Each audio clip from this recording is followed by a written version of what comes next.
Are you tracking your cycles or are you charting your cycles? This is a common misconception that a lot of people have between the two. And a lot of people tell me, oh no, I am charting, I do chart my cycles. And when I ask a few more questions, I actually discover that they are only tracking their cycles. Or actually, they're tracking their period only. And there is actually a huge difference between the two. So today I'm going to be breaking down what each of these are. Let's jump in. Firstly, I want to talk about what is tracking your cycles. And this is the most common form of tracking that people do. Tracking your cycles involves noting down the first day of your period to the next time you get your period. Most people will put the first day when their period arrives in the app, then they will put when their period finishes, and then they will enter the date of when their next period begins. And that's just what they keep doing over and over in the app. And what happens is once you enter this data into the app, it starts to build an algorithm and a report on what your cycle typically looks like. And with this information, it goes, okay, well, for example, Jess, she has her period on this day, it only lasts for 5 days, and then she gets her period every 30 days. So what the app does is it guesstimates your fertile window, and it says, okay, because in the last 12 months you have always had a 5-day period and you always get your period on the 30th day, so that means you must ovulate around day 20, and then it will determine your fertile window from this data.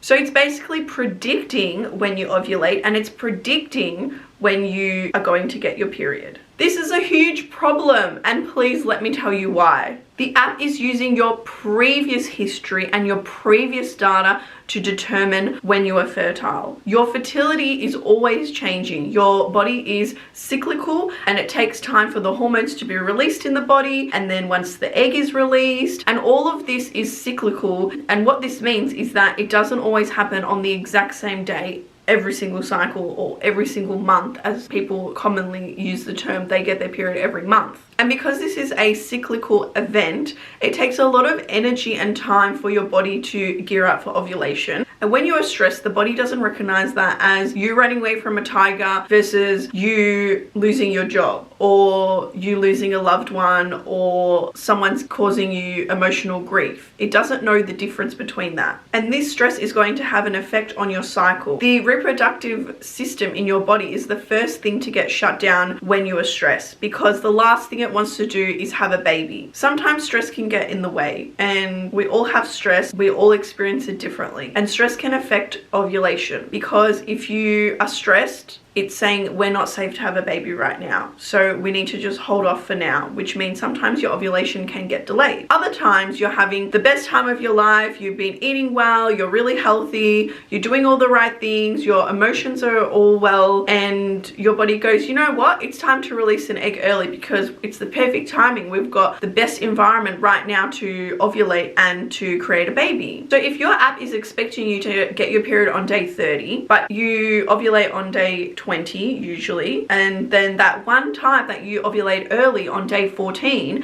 and your app tells you that it's okay to have unprotected sex, then you are going to have an unintended pregnancy. The other alarm bell is that because normally you get your period on day 30 and then you ovulate later, that means your period is going to come later. So if your period is late, it's not so much your period is late, it's that your ovulation was delayed. And this is a snowball effect, and if you're not charting your cycles, then you can have a big freak out moment and think, oh my god, am I pregnant, and not realize that actually you had a delay in ovulation, so it's not possible. But this sends a lot of people stressed even more, and then they spend unnecessary money on pregnancy tests, when if you were charting your cycles correctly, then you'd be able to see that, and then you'd be able to calm the nerves and know that there is no way that you could be pregnant. But if you don't chart your cycles, then you don't know this. So going back to what I was saying before, nobody ovulates on on the exact same day every single cycle. My cycles are roughly 30 to 34 days, and I can ovulate anywhere from day 14, 15 all the way up to day 24 I've ovulated. And then that meant my period was a lot longer. So then I was having cycles like 35, 36. And I can recognize these things because I know I can look back and see, oh yes, I was stressed in this time of my cycle, and then that caused that snowball effect to get a delay in ovulation. But I get it. It's a lot easier to track your cycle because if you're only tracking your period, that is the easiest thing to see. You bleed,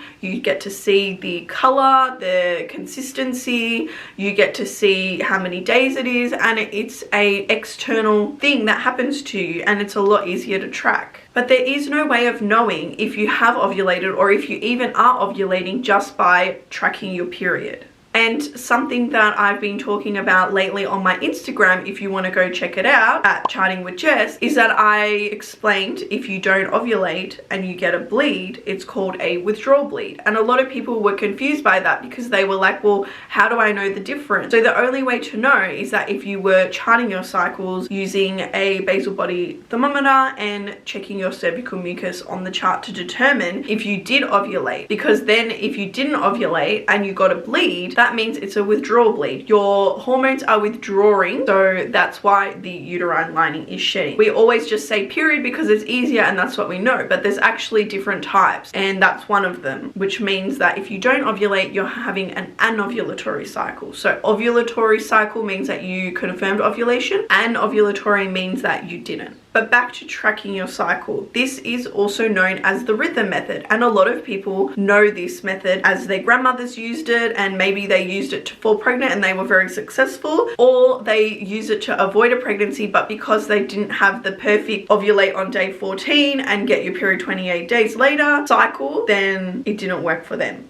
And I would be totally scared to use it because I know that it wouldn't work for me because I always ovulate roughly a couple of days out and there's a buffer there. But maybe when I want to fall pregnant, I might give it a shot and see how quickly I fall pregnant and show you guys that this method is completely unreliable, because the rhythm method bases every woman to ovulate on day 14 and they get their period on day 28. This is also how a lot of doctors calculate your due date. But if you are also charting your cycles and you do fall pregnant, then you'll be able to accurately calculate your due date. Now, a lot of the time they will use the calculation rule, and then once they start to get some ultrasounds on the baby, they will start to see the growth, and then they will be able to change your date. And they usually do change it because it's fitting into a different category as to what the size of the baby is and where it should be in relation to how many weeks you are. But it's very unfortunate that period tracker apps like Natural Cycles, the Daisy, or originally known as the Lady Comp, and other period trackers like Flow are doing this. All use app predictions to determine your fertile window. The app is going to give you a go-ahead light to tell you when you are safe to go unprotected. And if you ovulate early a couple of days and it gives you that go-ahead light, then that could result in an unwanted pregnancy if you are charting to avoid, or I should say tracking to avoid. This could be great if you are wanting to fall pregnant, but if you want to use this as a natural method of birth control, I strongly advise against using these devices, and they usually are really expensive and unnecessary. I mean, if you've already got the device, then you can still use it as just a thermometer, but then you can still put your own temperature into the app and interpret it yourself with your cervical mucus. I really want everyone to know that they don't have to rely on a device to tell them when they are fertile, because if you learn properly with an instructor and tune into your body, then you'll be able to see how easy it is, and it does cost a lot less. Let's move on to what charting your cycles is. If you are charting your cycles, you would be using a fertility awareness based method. So the method that I use and teach is the symptothermal method, and I've spoken about this in previous videos. If you do want to check it out, you can do so here. And this symptothermal method involves tracking two biomarkers. So the first one is your basal body temperature, so your core base temperature that you take when you wake up after a minimum of 3 hours of sleep. And then your other biomarker is cervical mucus. So you would check that throughout the day and note know what you are seeing. This information can be put into your preferred app. Now, the app that I recommend is Read Your Body, as it is really customizable to suit the method and your needs. So the reason why we take our temperature is because we're looking for the temperature spike. Now, once the egg is released, the leftover shell that was around it is the corpus luteum, and the corpus luteum is what secretes progesterone. And then once progesterone goes through the bloodstream, that's what signals the pituitary gland in your brain to increase your temperature. So sometimes I like to think of it as we are like an internal chicken. You know how chickens lay eggs and they sit on the egg to keep it warm? So we release an egg internally, and then our body increases its temperature to keep the egg warm and create a better environment for it. And then when your period starts, or when you're about to get your period, your temperatures will start to drop. So you are looking for the 3 high temperatures on your chart to confirm if you have ovulated. And there is a bit of more of a calculation rule to do that, which you can learn from an instructor. And then also, if you are unsure of what cervical mucus descriptions you've got, you can check out my ebook where I talk about it there, or you can check out a previous video that I've done, or send me a message and let's work together to find out your cervical mucus pattern. With the 2 biomarkers, temperature and cervical mucus, you will be able to determine your fertile window, and then you'll be able to determine what to do with that information. So would you like to abstain because you're avoiding, or if you want to fall pregnant, then go ahead, because that's the perfect time. You will also be able to more accurately predict when you will get your period, because when you confirm ovulation with the temperature spike, you usually will get your period about 10 to 12 days after the temperature spike. And then also, if you see a temperature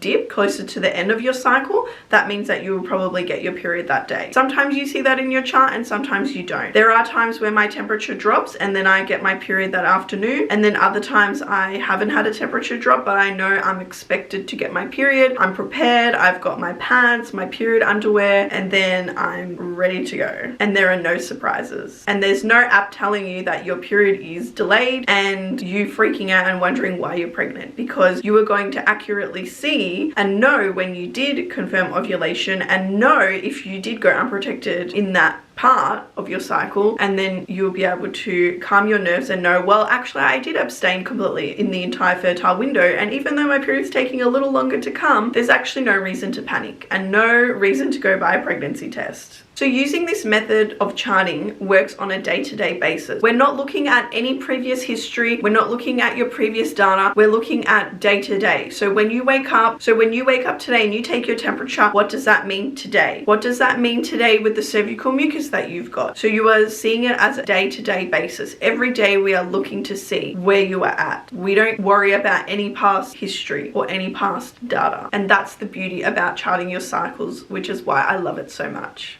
You can also discover this amazing information about yourself, because I like to say that you get a monthly report card of what your health is doing. You will be able to see, was ovulation delayed? Did I have a longer follicular phase because it took me so long to ovulate? Did I have a short luteal phase? Am I getting my period too soon after I ovulate? Because that also could be an issue with an hormonal imbalance. So I love this method to give me an amazing health report card, and I can then look back on the data to see a pattern emerging, whether maybe I'm getting breast tenderness at a certain time, or I'm cramping at a certain time. Maybe I've got really bad PMS at a certain time of my cycle, and you will be able to find out what's happening when. And then once you know when that's happening, you can keep an eye on that time of your cycle. So then you can think, oh, well, usually before my period, I'm eating a lot of fried fatty food, and that's why my period is really heavy and it's uncomfortable. I'm getting cramps. It's also really good if you can use this report card to show a health practitioner that you're working with to fix these issues, especially if they are open to fertility awareness. And there are some out there. If you need recommendations, comment down below. I can refer you on to some people, or send me a DM on Instagram, and I can also send you their Instagram pages if you want to check them out. I really hope this information helps you to understand the difference between tracking your cycles versus charting your cycles, and it helps you understand which one you are doing so you can communicate that better better to others. And I know I'm biased, I do admit it that I am, because of course I'm going to say that charting your cycles is better, as it gives you a bigger picture about what your health is doing, because you are incorporating more things to track and then put that on a chart so you can see what your hormones are doing and see the bigger picture. But there is no right or wrong way here. I just want everyone to be informed on the difference between the two, and whether tracking your cycles is a lot better for you, then you keep doing that because that works for you.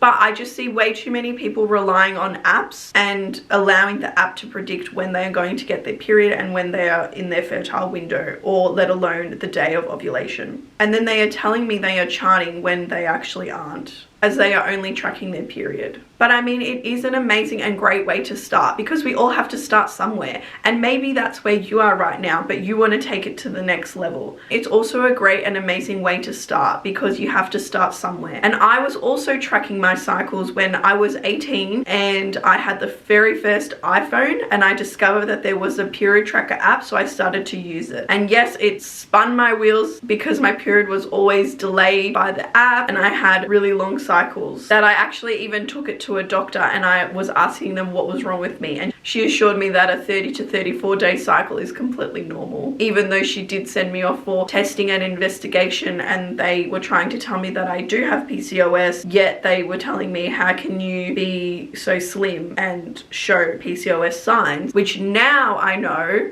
And yes, I'm digressing, this is another topic, but now I know that there are other forms of PCOS and reasons why you might have it. So that's another topic probably for another day too. But I hope with this information you can make the right decision for you, because if you are tracking your cycles and that is what works for you, then stick to that method. But if you are tracking your cycles and you want to step it up a notch to chart your cycles, and you want to learn how to use this method, then down below I posted a link that you can book a call so we can have a free 30-minute one-on-one chat to discuss where you're at and what your situation is, and I can better explain to you if this is going to suit you, as each person's health is individual to them. But in saying that, I'd love to get to know you anyway. Book a call, let's get to know each other. I want to know where you are in your life, and if you're on hormonal birth control, and maybe you want to make the switch too. So don't be a stranger and reach out. I can't wait to meet you, and I can't wait to help you with your charting journey. And once again, thank you so much for watching. I really appreciate it. If you love this video, please give it a big thumbs up, and then don't forget to hit that subscribe button down below, so that way you know when I post future videos. I will see you in the next video. Bye for now.